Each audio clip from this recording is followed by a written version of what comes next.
There's 1 out to go for a perfect game. Imagine the pressure, 1 out away from immortality. Not many people have done this. One previous Yankee, Don Larson, in the World Series, and what a stage here at the home office for baseball, a near capacity crowd and everyone on their feet. It is great stage. It's a Sunday afternoon in New York, and there are 50,000 people here. Here's Pat Mears. The pitch, foul back fastball. He fouled it back to the screen. Mears is a very good hitter.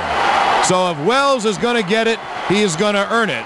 Mears, a very good right-hand hitter, hitting at .292. Jose Cardinal on the top step of the dugout, moving the outfielders a step. Bernie Williams plays a step around to left. The 0-1, swung on, he's going to get it, popped up to right field, O'Neill near the line, he makes the catch! David Wells has pitched a perfect game. 27 up, 27 down, baseball immortality for David Wells, and the Yankees win. The Yankees win! And the entire Yankee team is mobbing David Wells just to the first base side of home plate. As the ball went to right field, Wells backed up toward the third base foul line. And then when Paul O'Neill caught the ball, Wells pumped his left hand up in the air, and he was alone for a moment with his thoughts. And then he was mobbed by Posada, the entire starting 9. And now the bullpen is jogged in, and they are all around David Wells. And when Paul O'Neill caught the ball, he pumped his fist in the air, almost as in a windmill motion. And they were all part of immortality. And the last guy out of the dugout, Joe Torre. Joe Torre had a little verbal spat with David Wells a couple of weeks ago.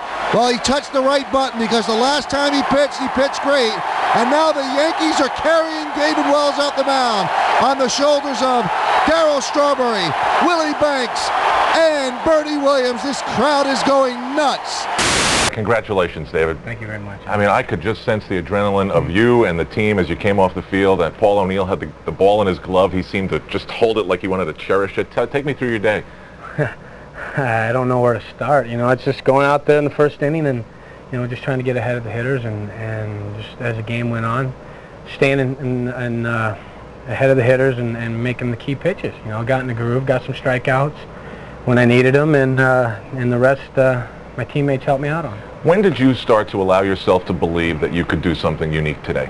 Well, this kind of accomplishment is too far-fetched for me. You know, I can see it in high school, and that's the last time I ever did this. But you know, in this level, I just didn't think it happened to me at all. I mean, even in the bottom of the 8th inning?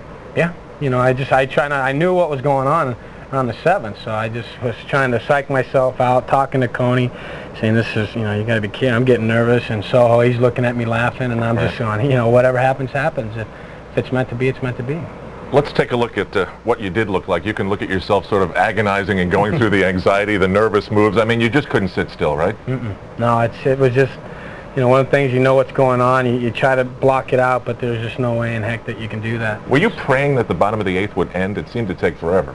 Well, you know, when Tom went out to get Swindell, it was, you know, now he starts screaming. He's like, hey, it's 4-0, let's go. I mean, in that situation, I mean, you got to look at it Tom's point. He's still trying to win a ball game, and you know, you just play the percentages, and that's what he did. But, you know, plus it could have been a situation where he's trying to mess with my mind too and try to get me out of my groove. So, you know, either way it happens, it's no matter what happened, it happened, and you know, I can't say anything else. One big mind game. There was really only one moment where it appeared as though your perfect game was in jeopardy, and Chuck Knobloch made a really good play on Ron Coomer. Outstanding play. You know, the ball was hit really hard, and you know, as soon as he hit it, I thought it was there, and Chuck just, you know, he knelt down like that and just kept it in front of him, and that was a key play to this game. And like you did, he threw a strike to Tino Martinez. That's right. Now, for someone who cherishes Yankee history, you know, the whole Babe Ruth hat and all that stuff, no one's ever done what you did today. Sure, there was Don Larson in the postseason, but no one's ever thrown a perfect game in the regular season. So in that element, you stand alone in Yankee history. That's like an enormously overwhelming thing.